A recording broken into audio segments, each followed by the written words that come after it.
मैं स्क्रीन को शेयर कर रही हूँ, ठीक है। मेरे स्क्रीन पे आपको दिखेगा।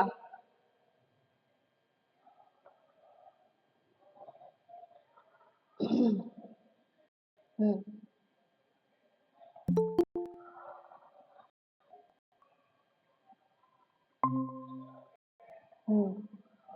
मेरे स्क्रीन पे दिख रहा है। हेलो। ओम दी।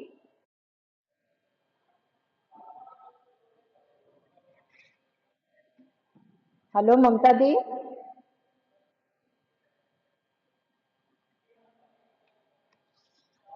ओम का उच्चारण 3 बार। ओम।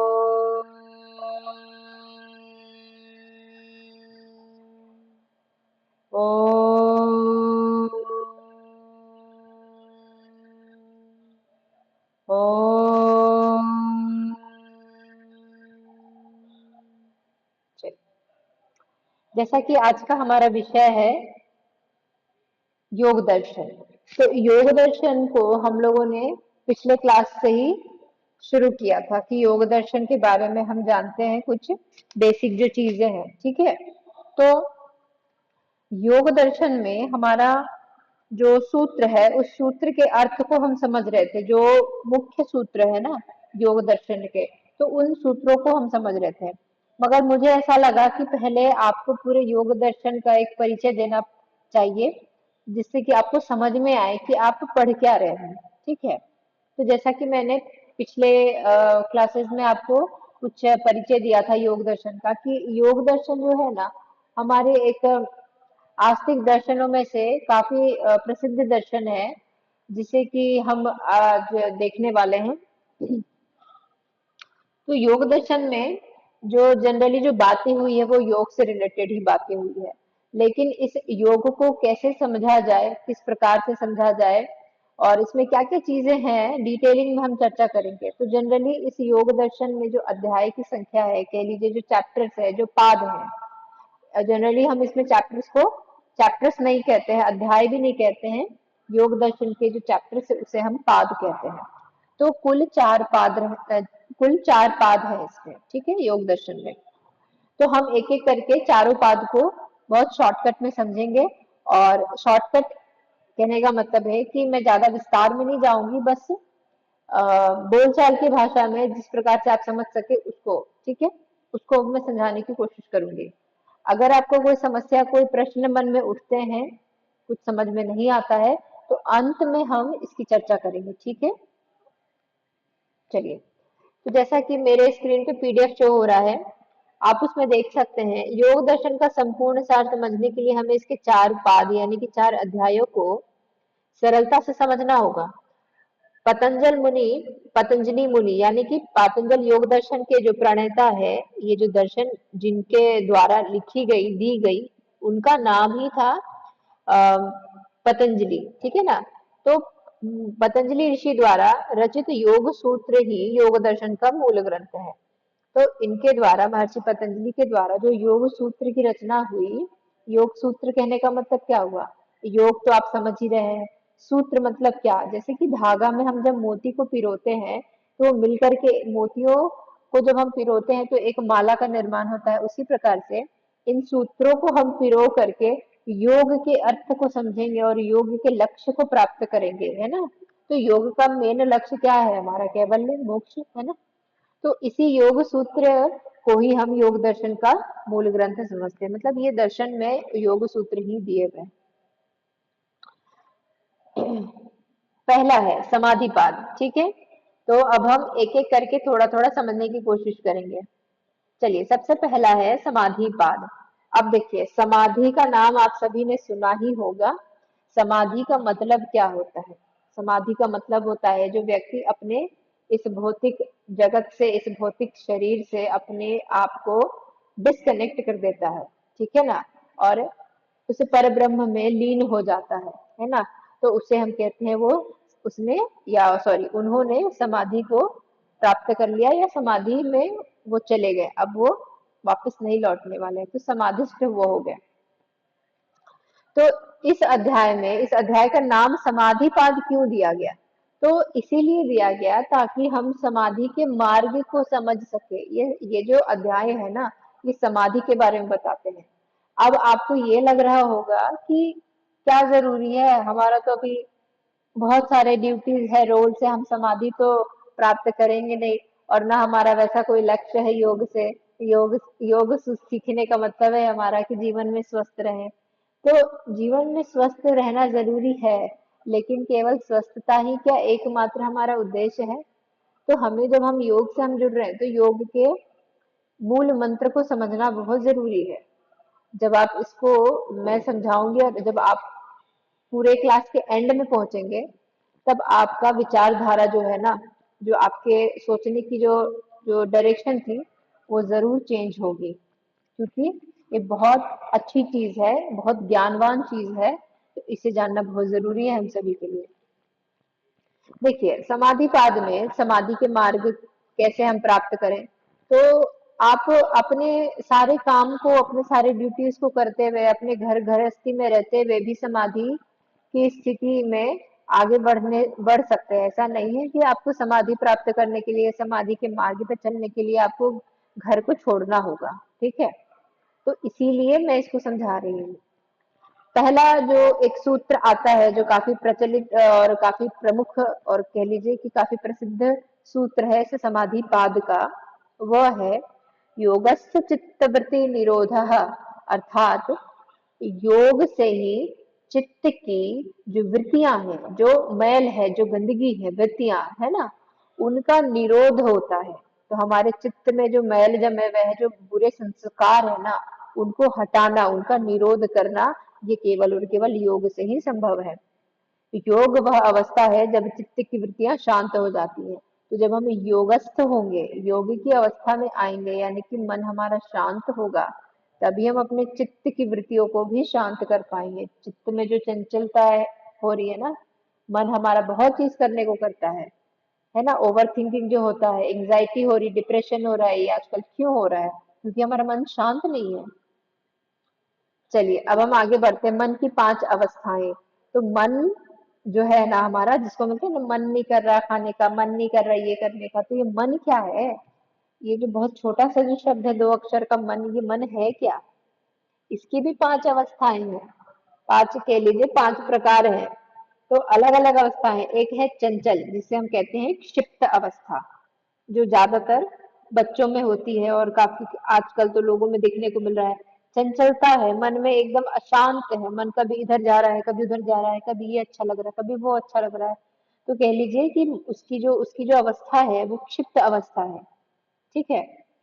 फिर उसके बाद जो आता है, सो थोड़ा जो ठीक है, ठीक तो हम नहीं कहेंगे, ये सभी एक तरह से सही नहीं है, एक तरह से निगेटिव वे में आप इसको समझिए। फिर मूढ़ अवस्था है, जड़वादी है, कि वो किसी एक गलत चीज है, या जनरली इसी चीज से रिलेट करते हैं, तो वो उस अवस्था में अपने आप को एकदम छोड़ देता है, जड़वादी हो जाता है। ठीक है ना, मतलब कि जो भौतिक चीजें हैं ना, उसी में अपने आप को वो एकदम मग्न कर देता है। क्योंकि भौतिक चीजें से देखा जाए तो कुछ हमें मिलना नहीं है, कोई कुछ भी प्राप्त नहीं होना है इस भौतिक वस्तुओं से, लेकिन हम उम्मीद लगा लेते हैं उन्हीं भौतिक वस्तुओं से, और उन्हीं में चले जाते हैं, चले जाते हैं, चले जाते हैं, जिसका कि अंत जो है, या अंत कह लीजिए, जिसका जो रिजल्ट है, वो एकदम निगेटिव है। इससे भी हमारे को कोई लाभ नहीं है। बजाय इसके हमारे शरीर, हमारे मन में केवल और केवल विकार और बीमारियां आएंगी। आज जो 50 प्रकार की बीमारियां कह रहे हैं ना, कि ये भी हो गया, वो भी हो गया, ये क्यों हो रहा है? आपके मन की अवस्था ही इतनी मैली है, आपकी मन की अवस्था ही इतनी ज्यादा कह लीजिए कि प्रदूषित है। ठीक है, आप कुछ भी चीज को देखते हैं, उसको तुरंत अपना लेते हैं, और ज्यादातर यही होता है कि मन हमें केवल और केवल ज्यादातर निगेटिव वे में ही सोचने के लिए ये करता है, फोर्स करता है। तो जब हमारी मन की अवस्था ऐसी रहेगी, तो ऑटोमेटिक है कि हम निगेटिविटी को ही ग्रैब करेंगे, है ना। किसी से थोड़ा सा बकझक हो गया, लड़ाई हो गया, तुरंत हमें एंग्जाइटी होने लग जाएगा। तो देखिए, ये लिंक्ड है ना कहीं हमारे रोजमर्रा के जीवन से। फिर है कभी शांत तो कभी चंचल, मतलब कि ना शांत ही है ठीक से, ना ही ज्यादा चंचल है, यानी कि अप एंड डाउन चलते रहते हैं उनके मन में, तो वो है विक्षिप्त अवस्था। फिर आता है चौथा, जो है वो है एकाग्र अवस्था। जो ज्यादातर हम योग में जब हम करते हैं, तो योग में कहीं ना कहीं हम थोड़ी देर के लिए ही सही एकाग्र अवस्था को प्राप्त करते हैं। और जो पूर्ण एकाग्र अवस्था को प्राप्त कर ले, यानी कि पूर्ण शांति, वो फिर अब किसी भी दूसरी अवस्था में जाने के ये नहीं है, मतलब अब वो जाना नहीं चाहता और वो पूरी तरीके से जागृत हो गया है ना। वो अल्टीमेट जो अवस्था है वो है निरुद्ध अवस्था। निरुद्ध अवस्था में वो चला गया, तो अब उसे कोई बहका नहीं सकता, ना ही उसके मन में कोई ये एंजाइटी, डिप्रेशन, ऐसी कुछ चीजें होंगी। ठीक है, तो हमें हमारा लक्ष्य क्या होना चाहिए? हमारा लक्ष्य भी एकाग्र से निरुद्ध की ओर होना चाहिए, यानी कि हम निरुद्ध अवस्था की ओर बढ़े, तभी हम शांत रह पाएंगे। आपसे कोई चिढ़ के बात करे तो भी आप शांत, आपसे कोई प्यार से बात करे तो भी आप प्यार और शांत से ही जवाब दें, मतलब कि हर परिस्थिति में सम अवस्था में रहें।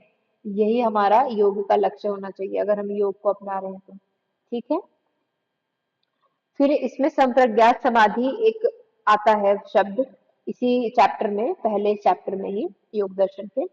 तो जो संप्रज्ञात समाधि है वो विवेक पूर्ण समाधि, जिसमें विचार, आनंद, अहंकार भी लुप्त हो जाता है। देखिए, हम कहते हैं ना कि आनंद की प्राप्ति करें, विवेक को जागृत करें, ठीक है ना। तो ये सब चीज भी कहीं ना कहीं भौतिक शब्द से जुड़े हुए हैं, तो कहीं ना कहीं ये हमें अभी भी पूरी तरीके से फ्रीडम को नहीं प्राप्त करने देंगे। विवेक भी तो अपना काम करेगा ना, आनंद भी तो आप, आनंद भी हमें क्यों ही प्राप्त करना है। देखिए, कितनी गहरी बात समझाने की मैं कोशिश कर रही हूँ। सुख और दुख से जब हम निकलते हैं तो आनंद की अवस्था को प्राप्त करते हैं, यानी कि जब हम समावस्था में रहते हैं तो। मगर हमें आनंद भी क्यों प्राप्त करना है? हम चाह ही क्यों रख रहे हैं किसी चीज की? और, और यदि चाह है तो फिर कैसा योग और कैसी समाधि? मन में तो लालच है, समझ रहे हैं मेरी बात को? हम फिर भी तो कुछ ना कुछ योग से चाह ही रहे हैं ना, कि हमारा शरीर स्वस्थ हो जाए, हमारा मन स्वस्थ हो जाए, है ना, ये प्राप्त कर ले, वो प्राप्त कर ले, ईश्वर का ज्ञान हो जाए, ईश्वर को समझ ले, उनमें लीन हो जाए। तो मन में कहीं ना कहीं एक भाव है ना अभी भी, उस भाव को भी काट देना है, एकदम शून्य, कुछ भी नहीं। तो ये जो समाधि है ना, ये संप्रज्ञात समाधि, तो इसकी ओर बढ़ना है। लेकिन उसके पहले असंप्रज्ञात समाधि भी एक प्रकार की चीज है। असंप्रज्ञात समाधि, जब अहंकार भी मिट जाए और केवल शुद्ध आत्मा का अनुभव हो। ठीक है ना, यही चीज मैंने आपको समझाने की कोशिश की। समाधि तो हम समझ गए कि एकदम भौतिक जो संसार है, लोग हैं, विचार है, ये सामान, वस्तु, खाने पीने, ये जो ऐशो आराम की जिंदगी है, ये सबसे दूर चले जाना, एकदम ईश्वर में एकाग्र हो जाना, वही समाधि है। मगर समाधि के भी दो प्रकार, संप्रज्ञात समाधि, असंप्रज्ञात समाधि। तो ज्यादातर लोग संप्रज्ञात समाधि में ही घूमते फिरते रह जाते हैं, उन्हें लगता है कि वो उन्होंने समाधि को प्राप्त कर लिया, और लोगों को घूमते फिरते भाषण देते हैं, है ना। कह लीजिए, आजकल आज के डेट में काफी सारे ऐसे बाबा आ गए हैं मार्केट में। मैं किसी एक पर्टिकुलर पे ऐसे मैंने टिप्पणी नहीं कर रही, लेकिन अधिकतर मार्केट में धर्म के प्रचार प्रसार के लिए बहुत सारे लोग खड़े हो गए हैं। तो वो बस एक, कह लीजिए कि उन्होंने वो असली असली जो ज्ञान है ना, उस चीज को उन्होंने कभी महसूस नहीं किया। कहीं ना कहीं वो भौतिक चीजों में ही घूम फिर रहे हैं। तो हमें भी उससे भी आगे बढ़ना है, अहंकार भी मिट जाए, केवल शुद्ध आत्मा का ही अनुभव हो, तब हम कहेंगे कि हमने उससे भी उत्तम समाधि को प्राप्त की, जो है असंप्रज्ञात समाधि। और जब व्यक्ति ये महसूस कर रहा होता है ना कि अब तो हमें समाधि मिलने वाली है, अब तो हम समाधिस्थ हो रहे हैं, बड़ा प्रसन्नता भाव उस एक सेकंड के लिए भी अगर आ गया ना, तो आप अपने पूरे जो आपका जो था ना प्रोग्रेस, जो समाधि को प्राप्त करने के लिए, वो एक क्षण में खत्म, एक क्षण में खत्म। लेकिन दूसरा व्यक्ति, जो उसे समाधि मिले ना मिले, आनंद आए ना आए, उससे कोई मतलब नहीं, वो बस शांत चित्त बैठा हुआ है, उसे कुछ चाहिए ही नहीं, ना आनंद चाहिए, ना वो, कुछ भी नहीं चाहिए, कुछ भी नहीं चाहिए। ठीक है। उस अवस्था में उस व्यक्ति को ये भी भान नहीं है कि अरे भाई तुम्हें समाधि मिल रही है, तुम प्रसन्न हो जाओ, उसे ये भी भान नहीं है। तब हम कहेंगे कि वो असंप्रज्ञात समाधि को उसने प्राप्त कर ली।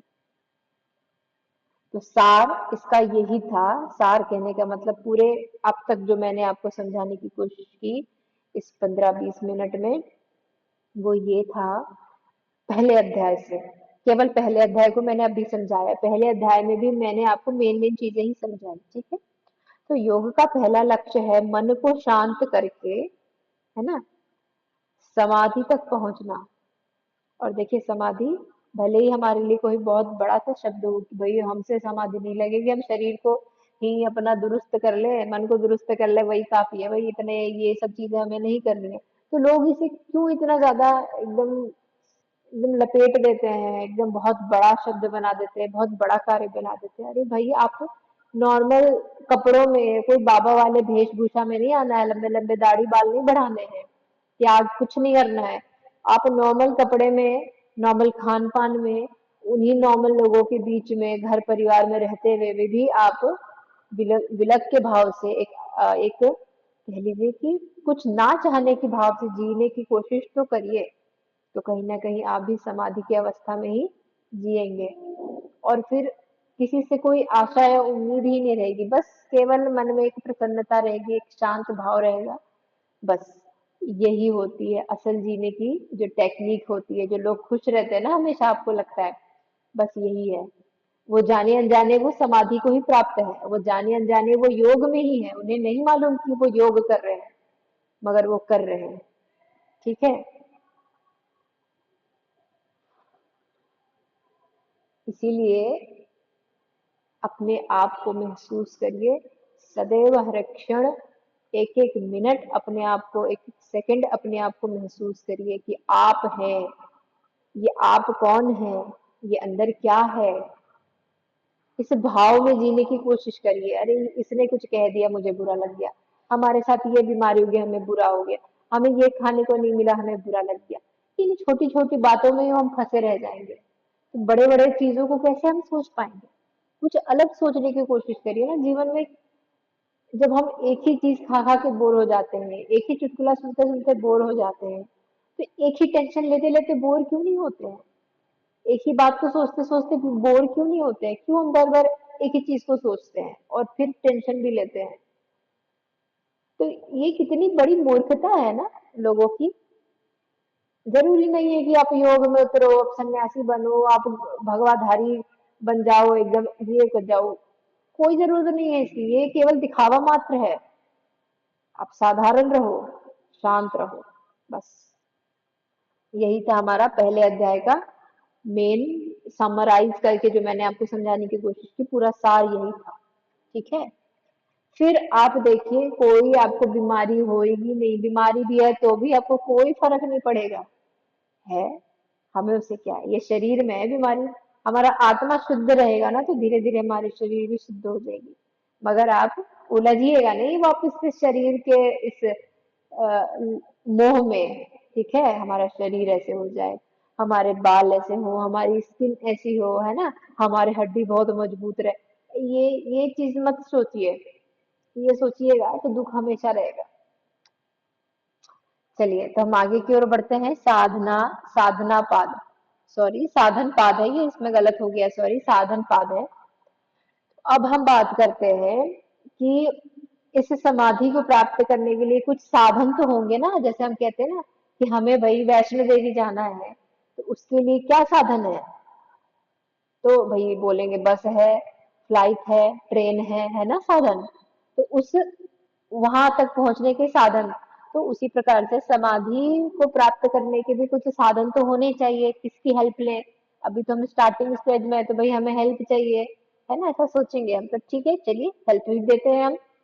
तो महर्षि पतंजलि ने कहा चलो फिर हम बताते हैं किसका सहारा लेकर के आप समाधि और इस प्रकार से जीवन यापन कर सकते हो, है ना, एकदम आनंद भाव और एकदम कह लीजिए कि अलगाव के भाव से कैसे जी सकते हो। उसके लिए है चलिए, उसके लिए है आपका अष्टांग योग, और ये मैं अलग से बाद में फिर समझाऊंगी क्योंकि ये बहुत जरूरी टॉपिक है, बहुत ज्यादा जरूरी टॉपिक है अष्टांग योग। क्योंकि पूरे पातंजल योग दर्शन में महर्षि पतंजलि के द्वारा जो योग दिया गया उसमें सबसे ज्यादा मेन ये अष्टांग योग प्रचलित है, क्योंकि भाई मेन हमारा आखिर कह लीजिए कि हमारी जो साधन है यही तो है। अगर हमें योग की प्राप्ति करनी है, हमें एकदम निरोगी हो जाना है, मन से स्वस्थ हो जाना है, तो वो जो साधन है वो यही साधन है अष्टांग योग। ठीक है, अष्ट यानी आठ, अंग यानी कि उसके ऑर्गन, उसके पार्ट्स, ठीक है ना। तो ये आठ ऐसे ऐसे प्रकार इसमें बताए गए हैं, या आठ ऐसे ऐसे कार्य आपको करने हैं, इनका पालन करना है, जिसके पालन से आप समाधि यानी कि सदैव प्रसन्नता के एक जो भाव है उसमें आप कैसे रह सकते हैं। तो पहला है यम। यम दिख रहा होगा मेरे स्क्रीन में, यम। यम कहने का मतलब होता है, यम के अंतर्गत अहिंसा, सत्य, अस्तेय, ब्रह्मचर्य, अपरिग्रह। ये शब्द सुनने में काफी भारी भरकम लग रहे होंगे आपको, मगर मगर अभी मैं इसके जब अर्थ बताऊंगी तो आपको लगेगा अरे तो हम तो जानते हैं, ठीक है, अपने आप से। लेकिन फिर ये भी जरूर पूछिएगा कि क्या हम इसका पालन करते थे, करते हैं, और यदि नहीं करते थे, नहीं करते हैं, तो कृपया कल से करिए। इन्हीं छोटी छोटी चीजों का ही यदि हम ध्यान रखें, इन्हीं छोटी छोटी चीजों से हमें योग को समझने में आसानी होगी। ठीक है, अहिंसा। अहिंसा किसे कहेंगे? हिंसा ना करना, अहिंसा। अहिंसा हम हर प्रकार से करते हैं, करते ही रहते हैं। गलती से मच्छर मार देते हैं, चलते फिरते कितने सारे कीट पतंगे, चींटी वगैरह हमारे पैर से कुचले जाते होंगे, पाप तो लिखेगा ना, है ना। मतलब हमारे द्वारा शारीरिक तरीके से, हाथ से, पैर से कहीं ना कहीं किसी जीव की हत्या हो रही है, भले वो चींटी हो, आखिर जान तो उसमें भी है ना भाई। तो भाई किसी को अगर हम मार रहे हैं तो हमें भी तो सजा मिलेगी ना कभी बदले में। ठीक है, अब चलिए, ये तो भौतिक हुआ, शारीरिक हुआ। अब हम बोल के भी बहुत सारी अहिंसा करते हैं, बोल करके। अब देखिए, लड़ाई जब होता है, मतभेद होता है विचारों का, तो कभी कभी हम कुछ ऐसी बातें बोल जाते हैं ना अपने सामने वाले को कि वो थप्पड़ से भी ज्यादा दुखदाई होता है, क्योंकि एक बार जो निकली हुई जो बोली है ना, वो वापस लौट के नहीं आती है। ठीक है, तो वो बातों का असर कभी कभी बहुत गहरा चला जाता है और लंबे समय तक चला जाता है। तो बातों के असर से भी तो चोट पहुंचा किसी के दिल को, वो भावनाओं को हमने दुखाया, दुखाया ना, चोट पहुंचाया ना, तो हुई ना हिंसा। तो वहां से भी हमें हिंसा नहीं करना है, मुख से बोल के गाली वाली नहीं देना है, अब्यूजिंग वर्ड्स नहीं देने हैं, बोलने हैं, कुछ ऐसे अपशब्द नहीं बोलने हैं। ठीक है, अब तीसरा अहिंसा हम करते हैं मन से। आपने बोला भी नहीं, चलो ठीक है, आपने हाथ भी नहीं उठाया, चलो ठीक है, लेकिन मन ही मन आपने उसके लिए बहुत गालियां दी, बहुत गंदे विचार आप उसके लिए संजो रहे हैं, उसके लिए बोल रहे हैं। मतलब चेहरे के सामने तो बहुत आप अच्छे हैं, ऐसे हैं, वैसे हैं कर रहे हैं, लेकिन मन में अंदर ही अंदर आप उसके लिए बहुत गंदी गंदी बातें बोल रहे हैं, या गलत गलत विचार आप उसके लिए ला रहे हैं। आपने वहां से भी कर्म किया, वो भी कर्म लिखे जाएंगे आपके खाते में, उसकी भी सजा भुगतनी होगी आपको, मत भूलिए। आप कहते हैं ना कि भाई हमारे साथ क्यों दुख है, ये सब कर्मों का फेरा है। कब क्या आपने क्या क्या चीजें की हैं, आपको भले याद ना हो, क्योंकि आप अभी एक आंख बंद करके बस चले जा रहे हैं अंधाधुंध। जीवन में क्या कर रहे हैं हम सभी? करोड़ों की संपत्ति है, सब कुछ सही चल रहा है, लेकिन इंसान इंसान नहीं रहा, एक मशीन बन के रह गया मात्र। तो क्या फायदा ऐसे जीवन से, क्या फायदा ऐसे टेक्नोलॉजी से, क्या फायदा ऐसी तरक्की से? कुछ फायदा नहीं है, कुछ नहीं है, सब खत्म होने वाला है। तो जो व्यक्ति इस चीज को समझ लेता है ये नश्वर है, कुछ समय के लिए मात्र है, वही व्यक्ति सही में, ये सही मायने में योग को समझ रहा है। तभी वो इन सब चीजों से अपने आप को दूर रखता है। समझ रहे हैं? तो अहिंसा हमें किसी भी प्रकार से नहीं करनी है। यदि हो रही है तो आप अपने आप को हमेशा सजग रखिए, जगा के रखिए। ठीक है? और ये केवल योगाभ्यास से ही संभव है, प्राणायाम से संभव है। अपने प्राणों को संतुलित करिए, कुछ आसनों का अभ्यास करिए। ठीक है? तो ये तभी संभव है, लेकिन उसके पहले आप इन छोटी छोटी बातों का ध्यान रखते चलिए। तो ये आपके आसन को भी सुदृढ़ करेगा। जो आसन आपसे नहीं लग पाते हैं, इन यमों के पालन करने से, ये यम के पालन से ही आसन लगेंगे, प्राणायाम सधेंगे। ठीक है? अब हम आगे बढ़ते हैं। सत्य, सत्य का सभी सभी समझ रहे हैं, यानी कि सच बोलना। सच बोलना, बस एक लाइन में मैं खत्म कर रही हूँ। बस आप अपने आप से जरूर पूछिए कि आप सच बोलते हैं कि नहीं। हर परिस्थिति में सच बोलते हैं कि नहीं। अगर बोलते हैं तो अच्छी बात है, नहीं बोलते हैं तो मैं नहीं टोकूंगी, आप बस अपने आप को महसूस कर लीजिए। अस्ते चोरी ना करना, चोरी भाई हम चोरी क्यों करेंगे, है ना? लोग अपने आप से बोलेंगे नहीं नहीं भाई हम तो चोरी वोरी नहीं करते। कहीं ना कहीं हो जाती है, भूल विवशता में, बिना किसी से पूछे। अगर आप उनकी वस्तु का उपयोग करते हैं, बिना किसी के इजाजत के आप किसी सामने वाले की वस्तु का उपयोग करते हैं, तो वो भी एक प्रकार की चोरी मानी गई है, जिसे हम अस्तेय कहते हैं। तो यदि आप किसी की भी कोई वस्तु को यूज कर रहे हैं, इस्तेमाल कर रहे हैं, तो कृपया आप उनकी इजाजत जरूर लें, उन्हें बता जरूर दें। क्योंकि सामने वाले को लगेगा ना, मेरे से बिना पूछे उसने मेरे सामान को हाथ लगाया, तो कल को वो कुछ भी कर सकता है, उठा के ले जाएगा, चोरी कर लेगा, है ना? तो आपके लिए भी किसी के मन में कोई गलत विचार ना बने, आप ऐसा कार्य करिए जिसमें हम अस्तेय का पालन करने के लिए कहते हैं कि आप किसी की भी वस्तु को अगर इस्तेमाल करते हैं तो उनकी इजाजत के बगैर नहीं करेंगे। और यही हमें अस्तेय सिखाता है। ठीक है? अस्तेय का अर्थ यही है। ब्रह्मचर्य, सब समझ रहे हैं? ब्रह्मचर्य काम इच्छा से, यानी सेक्सुअल डिजायर से हमें बचना है, इसे हम ब्रह्मचर्य कहते हैं। ठीक है? ये सरल शब्दों में था। मगर जब हम ब्रह्मचर्य का असल में मतलब निकालें, तो केवल ऐसा नहीं कि हम काम इच्छा से बचे रह जाएं, लेकिन हमारे मुख में भजन भी होना चाहिए, ईश्वर के नाम का चिंतन मनन, और हमेशा हम भजन में, उस जाप में भगवान के नाम का, ईश्वर के नाम का स्मरण करते रहें। तब हम कहेंगे कि आप ब्रह्म में, यानी इस ईश्वर में चरण कर रहे हैं, चर्या कर रहे हैं, यानी कि चल रहे हैं, यानी आपके मुख द्वारा उनका नाम लिया जा रहा है और आप उन्हीं में चल रहे हैं, उन्हीं में जी रहे हैं, उनके नाम का ही आप पान कर रहे हैं, गान कर रहे हैं। तब हम कहेंगे कि आपने, या आप ब्रह्मचर्य का पालन कर रहे हैं, है ना? आप एक ब्रह्मचारी हैं, यानी कि ब्रह्मा में आप चरण कर रहे हैं, विचरण कर रहे हैं, घूम रहे हैं। ठीक है ना? तो जब आप इसका उपयोग करिएगा ना, ईश्वर के नाम की स्तुति, ईश्वर के नाम का जाप, ऑटोमेटिक है कि आपकी काम इच्छा के अलावा और भी जितनी इच्छाएं हैं, जैसे भूख लग रही है बहुत ज्यादा, है ना, तले छने चीज, टेस्टी चीजें हमें खाने की इच्छा करती है, आंखें हमें अच्छी अच्छी चीज देखने के लिए कहेंगी, उन पे कंट्रोल, मुख जो अच्छे अच्छे खाने मांगते, जो हमारे लिए हेल्थ के लिए जरूरी नहीं है लेकिन फिर भी मांगते हैं, उन पे कंट्रोल, कान जो केवल हमारी अपनी प्रशंसा सुनने के लिए तरसते हैं, उन पे कंट्रोल। भाई हमने अगर गलती की है तो प्रशंसा क्यों हम सुने, वहां पे हम डांट भी सुनने के लिए तैयार हैं। तो इस प्रकार से हमारे अपने कान को बनाना है, ना कि केवल अपनी प्रशंसा सुनने के लिए। ठीक है? ठंड है, गर्मी है, उसको भी हम कंट्रोल करेंगे। तो इस प्रकार से हम सब कुछ को अपने कंट्रोल में लेकर के चले, अपने पूरे के पूरे कॉग्निटिव एक्टिविटीज को, यानी देखने सुनने व्यवहार करने हर चीज को हम अगर एक कंट्रोल में लेके चलते हैं, तो वो केवल और केवल तभी संभव है जब हम ब्रह्मचर्य का पालन करेंगे। ठीक है? ईश्वर के नाम के जाप को करते रहेंगे। अपरिग्रह, त्याग, आखिरी है यम, अपरिग्रह यानी कि त्याग।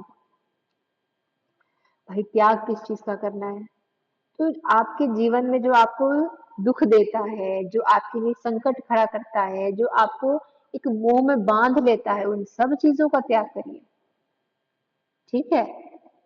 बच्चे का, जैसे कि एक माँ बाप है, वो अपने बच्चे के लिए चिंता करता है कि हमारा बच्चा आगे चल के क्या करेगा, ऐसे करेगा कि नहीं, वैसे करेगा कि नहीं। तो क्यों करना है चिंता?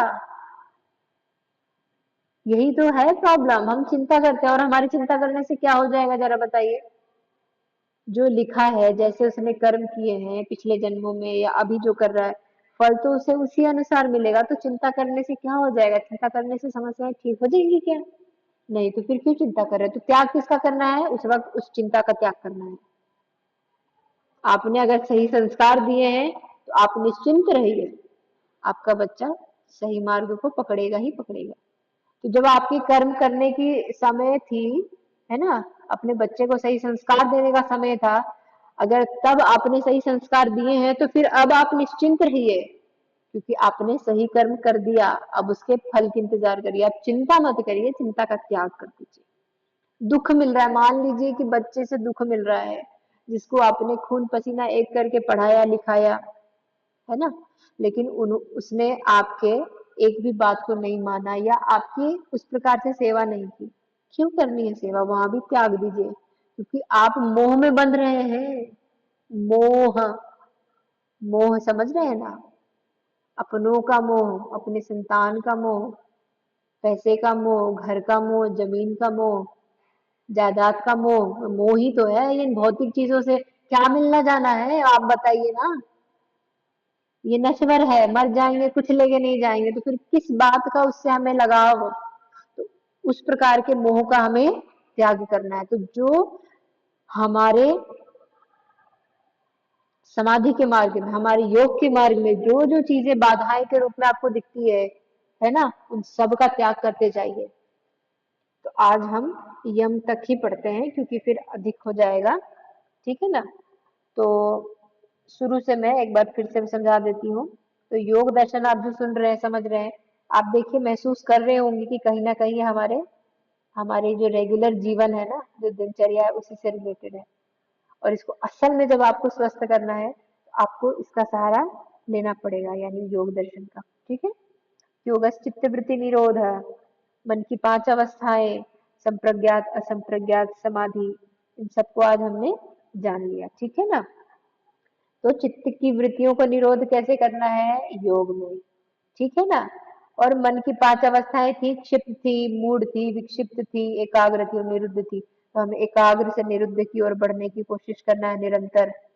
समाधि में भी हमें किसी भी प्रकार का चाह नहीं होना चाहिए कि अरे हमें समाधि मिल रहा है, हमारे मन में प्रसन्नता हो, लड्डू फूटे, नहीं। शांत, एकाग्र। ठीक है ना। तो ये थी समाधि। अब इन समाधि को प्राप्त करने के लिए, इस ऐसी ऐसी अवस्थाओं को, इतनी उत्तम अवस्थाओं को प्राप्त करने के लिए हमें कुछ साधन तो लगेंगे। तो उन साधनों के अध्ययन में हमने आज केवल यम का अध्ययन किया है। यम में अहिंसा का पालन करना है हमें, है ना। ना कर्मों से, अपने हाथ पैर से ना कोई अहिंसा करना है, ना बोल के अहिंसा करना है, और ना ही मन से किसी के लिए गलत विचार उत्पन्न करते हुए अहिंसा करना है। सत्य का धारण करना है, यानी सत्य बोलना है। खुद से भी सत्य बोलना है। आप दूसरों से भले कितना झूठ बोल लीजिए, लेकिन अपने आप से कभी आप झूठ नहीं बोल पाइएगा। ठीक है। तो सत्य बोलिए, खुद से भी सत्य बोलिए, अस्ते बिना किसी के पूछे आप उनकी वस्तुओं का उपयोग ना करें, भले वो आपको कितने अपने हो। ठीक है। ये अच्छे आचरणों में भी आता है ब्रह्मचर्य, मैंने विस्तार पूर्वक समझा दिया। और अपरिग्रह, यानी कि सभी चीजों का त्याग करिए। इनमें आपका एक साधन जो है बहुत काम आएगा, वो है ब्रह्मचर्य, यानी कि ब्रह्म में चरण करते रहना, यानी कि ईश्वर के नाम का निरंतर स्मरण करते रहिए। हर प्रकार की बाधाओं से आप दूर रहिएगा। मन में अगर कमजोरी है किसी भी प्रकार की, कि आप नहीं कर पा रहे हैं उन चीजों को पार, उन दुख से नहीं लड़ पा रहे हैं, शांत नहीं हो पा रहे हैं, तो ईश्वर के नाम के स्मरण मात्र से, उनके नाम के जाप मात्र से आप उन पर विजय प्राप्त कर पाइएगा। ये मेरी गारंटी है। ठीक है। तो आज के क्लास को हम यहीं समाप्त करते हैं।